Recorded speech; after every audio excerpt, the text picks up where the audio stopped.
प्रभु सुमिरन की बेला है हरि चिंतामणि। ओम नमो हरि चिंतामणि। अनंत अनंत श्रद्धा आस्था के केंद्र पूज्यपाद भूषण श्री लोक ऋषि जी महाराज साहब के चरणों में कोटिशः वंदन।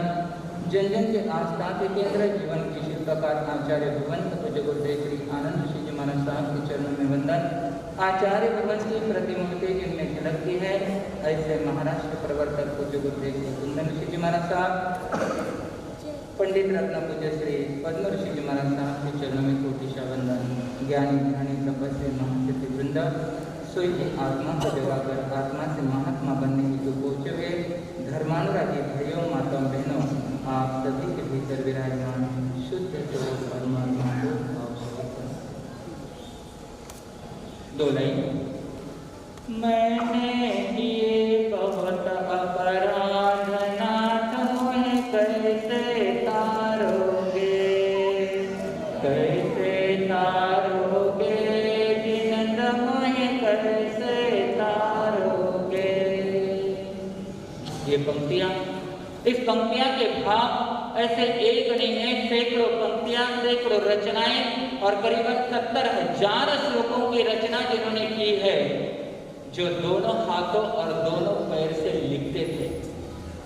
A4 साइज के कागज में जिन्होंने पूर्णतः 10वें कालिक सूत्र बिठाकर और अलग अलग सूत्र की रचना की, शिलालेख के द्वारा अपने भीतर की कला को जिन्होंने जागृत किया है, और कम उम्र में इतना महान कार्य और इतना उपकार अगर इस धरा पर किसने किया है तो वह है पूज्यपाद कवि कुलभूषण त्रिलोक ऋषि जी महाराज साहब। कोई कविता लिखने में होशियार होता है, लेकिन एक ही व्यक्ति कला में भी होशियार, प्रवचन देने में भी होशियार और सेवा में भी होशियार, ऐसा त्रिवेणी संगम कोई महान आत्मा के भीतर ही हमें देखने को मिलता है।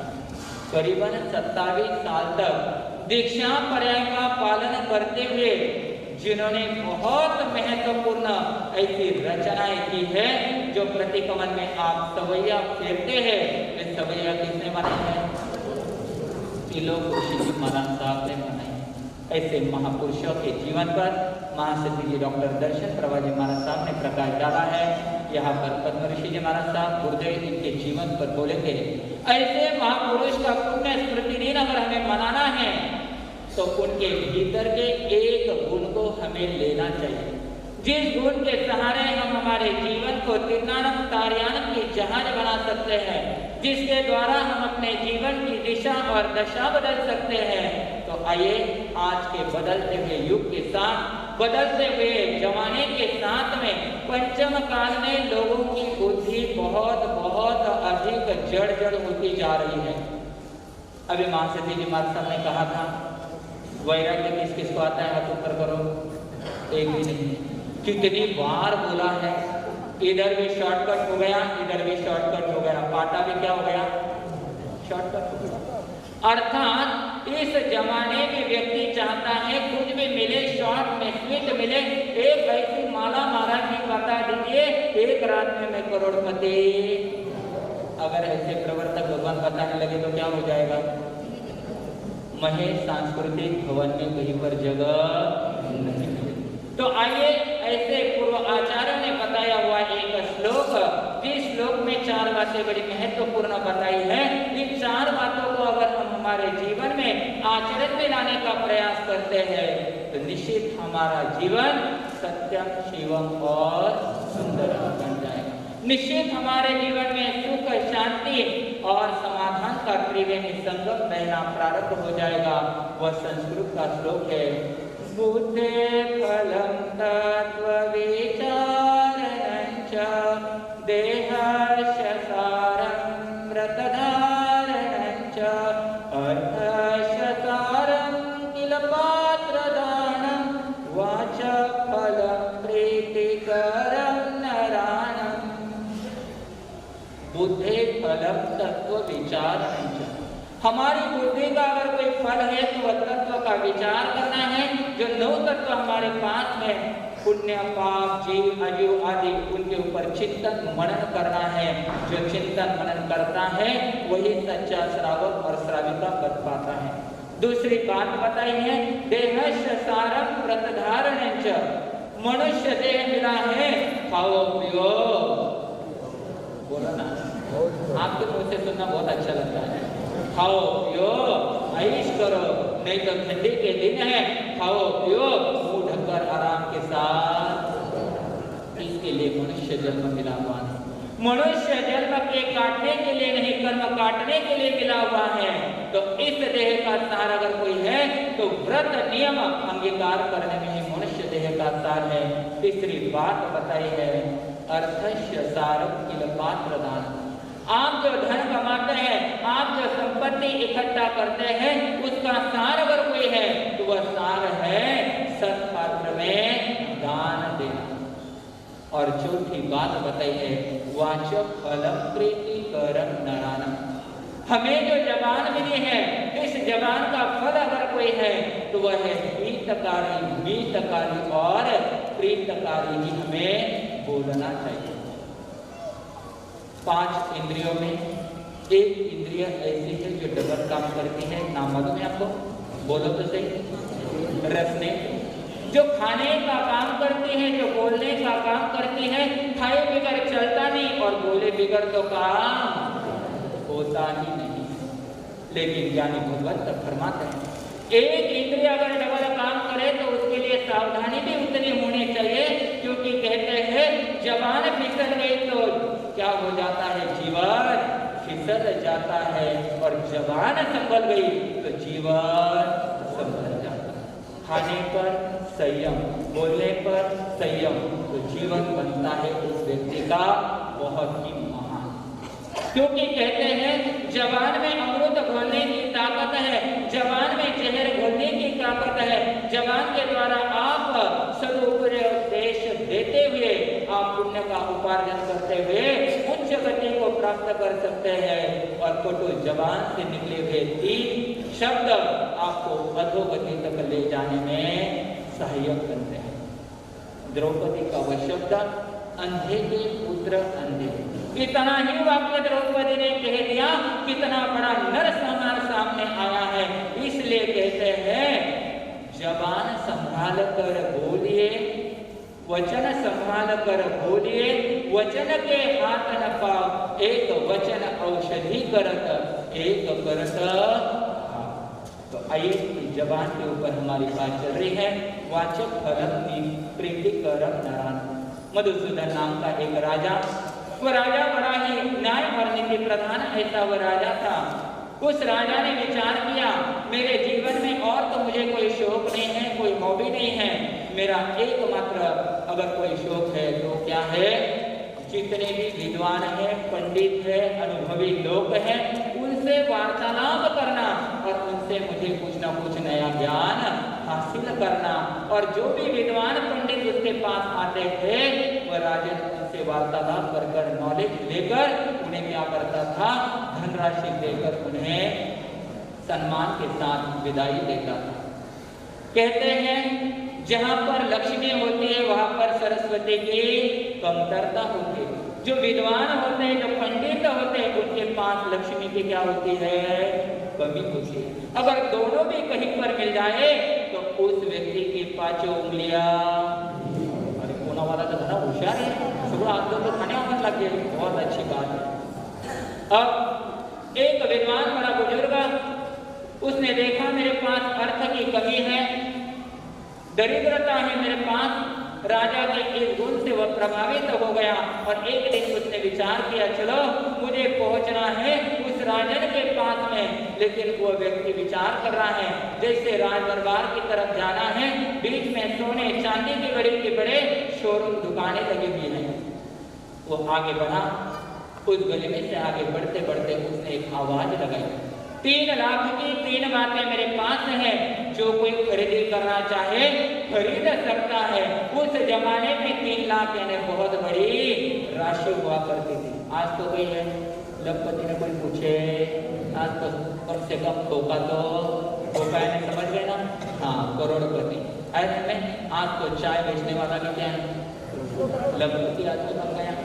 अब वह आवाज लगाया, उस जमाने के लोग थे जिन्होंने विचार किया 3 बातें सुनने के लिए मुझे 3 लाख रुपए देने पड़ेंगे। चलो, हमें तो कुछ लेने नहीं। वो विद्वान राज द्वार के बाहर खड़ा रह गया, उसने आवाज लगाई 3 लाख की 3 बातें जो कोई खरीदी करना चाहे खरीद सकता। राजा के कान पर यह वार्ता पहुंच गई। राजा ने अपने सैनिकों को कहा, कोई ना कोई विद्वान अनुभवी व्यक्ति सामने आया है, बाहर आया है, उसे ससम्मान इस राज दरबार में उपस्थित किया जाए। उस विद्वान को लाया गया। उस विद्वान ने कहा, राजन, मैं आज ऐसा अनमोल खजाना आपके लिए लाया हूँ जो दिखने में बहुत सिंपल है लेकिन बड़ा काम का है। राजा ने विचार किया, बोलो तो उस विद्वान ने कहा, मेरे पास 3 लाख की 3 बातें हैं, आप अगर खरीदी करना चाहते हैं तो खरीदी कर सकते हैं। राजा ने विचार किया, आज तक जिंदगी में इतना बड़ा सौदा मैंने कहीं पर किया नहीं है, क्या करना क्या नहीं करना 2 मिनट चिंतन मनन कर रहा है। आखिर राजा ने फैसला किया, ये विद्वान बुजुर्ग है, बुजुर्ग लोगों के पास अनुभव का खजाना हुआ करता है और ये कह रहा है ये मेरे भविष्य के लिए बहुत महत्वपूर्ण है। चलो, एक बार मैं हार गया ऐसे समझकर मुझे क्या करना है, ये सौदा तय करना। अब राजा ने कितने लाख रुपए देने के लिए तैयार हुआ? 3 लाख रुपए। अब वो बातें सामने आने वाली है, आप कितने दोगे? आप इतना जरूर करना, ये 3 बातें अपने जीवन में आजमाने का प्रयास करना। पहले लाख की पहली बात उस विद्वान ने राजन और सभा के सामने बताई है, वह है सुबह ब्रह्म मुहूर्त में उठना चाहिए। दूसरी बात बताई है, जो भी अतिथि अपने घर पर आता है उसका सम्मान और सत्कार होना चाहिए, चाहे वो दुश्मन क्यों न हो। और तीसरी बात बताई है, जब भी गुस्सा आए शांत रहना चाहिए। अब जैसे 3 बातें उस विद्वान ने राजन को बताई, सभा वाले आश्चर्यचकित हो गए। कितनी साधारण मामूली सी बात के लिए राजा ने कितने लाख रुपए दिए हैं? सब जाग रहे ना, पैसे का विषय चल रहा है। कितने लाख दिए हैं? 3 लाख रुपए दिए हैं। सभा विसर्जित हो गई। राजन भोजन के लिए राजमहल में पहुंच गए। रानी ने 5 कमान से थाल सामने लाई, लेकिन राजन का आज मूड खाने के लिए नहीं। क्यों नहीं होगा? कितने लाख रुपए दिए? 3 लाख रुपए मैंने दिए। अब वो राजा विचार कर रहा है, मैंने तो ये 3 लाख की 3 बातें ली हैं, लेकिन व्यक्ति का स्वभाव होता है अच्छी बातें जल्दी भूल जाता है और गलत बातें तुरंत याद नहीं जाती। अब राजा ने विचार किया, ये बातें मैं भूल जाऊंगा तो बड़ा अनर्थ हो जाएगा। राजा ने कह दिया सैनिकों को, इस राजमहल की दीवारों पर ये 3 लाख की 3 बातें अंकित किया जाए। राजा बोले, दल हले, तुरंत काम संपन्न हो गया। शाम का समय आ गया। महारानी ने कह दिया, अब भोजन का समय हो गया, थोड़ा भोजन कर लीजिए। लेकिन राजा का मन भोजन में नहीं लग रहा है। रात हो गई है, राजा इधर से उधर करवटें बदल रहा है। उतने में महारानी उठी। महारानी ने कहा, क्या बात है, आप रात भर क्यों नहीं सोए हैं? राजा ने कहा, मुझे नींद में आ रही है, कोई टेंशन नहीं है, आप आराम के साथ सो जाओ। महारानी सो गई। राजा ने विचार किया, उस विद्वान ने कहा था 3 बातें बड़ी महत्वपूर्ण है, चलो पहले लाख की पहली बात को मैं आजमा कर देखो। और पहले लाख की पहली बात क्या थी? आवाज। सुबह ब्रह्म मुहूर्त में उठना चाहिए। 4 बजे का समय था। राजा ने विचार किया, नींद में आ रहे हैं, क्या करना चाहिए? चलो नगरी के बाहर एक बगीचा है, इस बगीचा में मैं चक्कर लगा के आता हूँ। लेकिन फिर विचार किया, राजा के वेश में अगर मैं जाऊंगा तो लोग मुझे क्या कहेंगे? सबसे बड़ा रोग क्या है? लोग मुझे क्या कहेंगे? फिर सामान्य लोगों का वेश परिधान करते हुए राजा नगरी के बाहर निकले। उस बगीचा में घूम रहे हैं। सुनसान ऐसा वातावरण है। उस वातावरण में राजन आगे आगे जा रहे हैं। उतने में एक महिला के रोने की आवाज राजन के कान पर आ गई। राजन विचार किया, इस सुनसान वातावरण में कौन महिला होगी, कहाँ से आई होगी, इसके रोने का कारण क्या है? दबे पांव राजन आगे आगे पहुंच गए। और जैसे पहुंच गए, सामने एक महिला खड़ी थी। उस महिला ने कहा, मैं कोई सामान्य स्त्री नहीं हूँ, मैं इस राज्य की रक्षिका देवी हूँ और इस बात को लेकर मैं रो रही हूँ, क्योंकि आज शाम को दक्षिण के पर्वत से नागराज आएंगे, राजन के सीधे पैर को दहिष्य करेंगे और इस नगरी का राजा बड़ा न्याय और नीति प्रधान है। कितने भी मांत्रिक तांत्रिक आ जाए, लेकिन यह समाप्त नहीं होगा और राजन की मृत्यु हो गई। सामने कौन खड़ा है? राजा को पता चला उसकी मृत्यु का। राजन और कोई सवाल करे, उतने में वो महिला रुद्ध हो गई है। राजन पुनः नगरी में लौट आए, राजसभा बुलाई, उसने सारी बात रखी। राजा ने कहा मैं मृत्यु से डरता नहीं, लेकिन मेरे जाने के बाद इस राज्य का राजा कौन बनेगा, इसकी चिंता मुझे सता रही है। काफी देर तक चर्चा विमर्श हो गया, लेकिन कोई हल सामने नहीं आया। राजा ने कह दिया, मेरे दिमाग में एक बात आई है। पूर्व में बहुत सारे राजा जिनको पुत्र नहीं था, एक कन्या थी, और मैं चाहता हूँ मेरी कन्या सर्वगुण संपन्न है और मेरे जाने के बाद ये राजकुमारी क्या बनेगी? राजा बनेगी। सर्वानुमति से निर्णय पास हो गया। दोपहर का समय, भोजन सामने है, अब राजा भोजन कर पाएगा? अरे जिसे अपने मृत्यु का पता चला है वो एक पल के लिए भी शांति से नहीं रह पाएगा। राजन ने विचार किया, भोजन नहीं हो रहा है, भोजन करने का मन भी नहीं हो रहा है, क्या करना चाहिए? तुरंत राजन के दिमाग में करंट आ गया और दूसरी बात सामने आ गई। क्या थी? अतिथि चाहे वो दुश्मन हो, उसका क्या करना चाहिए? राजा ने तुरंत सैनिकों को कह दिया, और क्या कह दिया उन्होंने? जाओ दक्षिण के पर्वत से लेकर राजमहल तक का पूरा रास्ता अच्छी तरह से साफ सुथरा करो और उस पर क्या करो? फूल बिछाओ, जगह जगह पर कुंडी में क्या रखो? दूध रखो। बिना वादंत्र रखते हुए उस अतिथि का सम्मान होना चाहिए, सम्मान में कोई कमी नहीं। तुरंत काम प्रारंभ हो गया। शाम का समय आ गया। राजन महारानी और राजकुमारी को समझा रहे हैं, डरने की कोई बात नहीं, अगर मेरे आयुष्य की डोरी टूटनी है तो कोई बचाने में समर्थ होने वाला नहीं, और अगर मेरे आयुष्य कर्म मजबूत है तो कोई मेरा बाल विवाह नहीं कर सकता है। दक्षिण के पर्वत से नागराज आगे आगे बढ़ रहे हैं। राजन ने कहा, घर पर बैठकर मुझे क्या करना नहीं है, अतिथि का सम्मान नहीं करना है। शाम का समय नजदीक आ गया। नागराज वहां से आगे बढ़ रहे हैं, बड़े मस्ती के साथ में इस कुंडी का उस कुंडी का दूध पी रहे हैं, बिना वादंत्र के साथ में आगे आगे वो बढ़ रहे हैं। भीतर में जितनी बैल की गठान थी वो धीरे धीरे क्या हो रही है?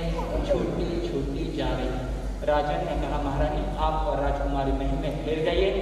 महल में दिवाबत्ती हो गई, लाइट लग गई है। राजन बाहर आ गया है, सामने देखा वहां से नागराज आगे पधार गए हैं। राजन ने कहा नागराज को देखते हुए, अरे नागराज आपके अतिथि सत्कार में कहीं कमी तो नहीं रह गई? वो तिरंज जगती का प्राणी अपने आंखों से भाव प्रकट कर रहा है, कहीं पर मेरे अतिथि सत्कार में कमी नहीं रह गई। राजन कह रहा है, नागराज जिस काम को संपन्न करने के लिए आप इतने दूर से आए हैं, पहले उस काम को संपन्न कीजिए। ऐसे कहते हुए राजन ने अपना सीधा पैर नागराज के सामने रखा, और इधर मैं कहूँ इस वातावरण में कई छिपकली ऊपर से नीचे पड़ी है तो क्या होगा? क्या होगा? 1 मिनट में सभा डिस्टर्ब हो जाएगा। कितने डरते हैं छिपकली से। वो राजन की हिम्मत देखिए, सीधा पैर नागराज के सामने किया। नागराज ने अपने आंखों से भाव प्रकट किए, नहीं राजन नहीं, मेरे भीतर में बैल की गठान थी, लेकिन आपका अतिथि सत्कार देखकर मैंने मेरा वो बैल अपने आप समाप्त हुआ। आपके जैसे न्याय नीति प्रधान को राजा को मारकर मैं पुनः बैल की गठान प्रस्तापित नहीं करना चाहता हूँ। नागराज जिस दिशा से आए थे उसी दिशा की ओर चले गए। राजन ने विचार किया, चलो ये खुशखबरी जाकर मैं महारानी को और राजकुमारी को सुनाकर आता हूँ। ऐसे करते हुए राजन ने थोड़ा सा टर्न लिया। अरे भयानक दृश्य सामने आ गया। अरे मैं यहाँ पर मृत्यु से लड़ रहा हूँ और महारानी एक पराया पुरुष के इतने नजदीक बैठी है, इतने हाथी गप्पे लड़ा रही है। अभी जाकर क्या करता हो, दोनों को मौत के घाट उतारता हो। इतना कहकर राजा ने क्या किया, म्यान में से तलवार बाहर निकाली और पहला ही कदम आगे रखा। तुरंत राजा को तीसरे लाभ की तीसरी बात याद आ गई। क्या थी? बोलो ना, आनंदा से सुनाने चौक लगता। जब ये गुस्सा आए शांत रहना चाहिए। पुनः वह तलवार को क्या किया है, अंदर रख दिया। दबे पाव आगे राजन बढ़ रहा है। धीरे से देखा, अंधेरा था और वार्तालाप सुना तो राजन के आंखों में से आंसू आ गए। वो पर पुरुष और दूसरा तीसरा कोई नहीं था। उस राजकुमारी ने विचार किया, अगर मुझे राज दरबार में कल उपस्थित होना पड़े, राजा बनना पड़े, तो इस पुरुष के वेश में मैं कैसे दिखूंगी। इस हिसाब से उसने पुरुष का वेश परिधान किया था। राजन की आंखें खुल गई। राजन ने विचार किया, आज उस विद्वान के पास में 3 लाख की 3 बातें नहीं लेता तो आज कितना बड़ा अनर्थ हो जाता। बंधु, इस कहानी को बहुत कॉम्प्रेस करके मैंने आपके सामने रखा है। तो हमारे जीवन में 3 बातें बड़ी महत्वपूर्ण। सुबह ब्रह्म मुहूर्त में 4 बजे से 3 बजे से लेकर 6 बजे तक का समय ब्रह्म मुहूर्त का प्योर ऑक्सीजन मिलता है। पढ़ाई करो उस समय में तो घंटों का काम मिनटों में होता है। देवी देवताओं के विमान आकाश में घूमते हैं और आपने मन में कोई संकल्प अच्छा एक कोई प्रतिज्ञा कर ली और ऊपर से तथास्तु हो गया तो घंटों का काम मिनटों में हो जाए। दूसरी बात, अतिथि देवो भव। महर्षि जी महाराज साहब ने कल परसों ही बताया था कि अतिथि हमारे लिए बहुत महत्वपूर्ण होता है, देवता तुल्य होता है। उसका सत्कार और सम्मान होना चाहिए, चाहे वो हमारा दुश्मन कोई क्यों न हो। और तीसरी बात, जब भी गुस्सा आए हमें क्या रहना चाहिए, क्योंकि गुस्से के दुष्परिणाम बहुत भयंकर होते हैं। हमारी आत्मा का अहित पहले होता ही होता है, दूसरे का हो न हो। और भगवान महावीर स्वामी ने बताया है, सबसे भयंकर जहर अगर दुनिया में कोई है तो वह है गुस्सा करना। तो उस गुस्से से बचना, एक्शन की रिएक्शन नहीं देना, थोड़ी देर शांत बैठना। तो निश्चित ये 3 बातें, 3 लाख की 3 बातें जो पूरी आत्मा अपने जीवन में उतारने का प्रयास करेगी, वह आनंद ही आनंद को प्राप्त करेगी। ओम शांति। आइए उसके बाद में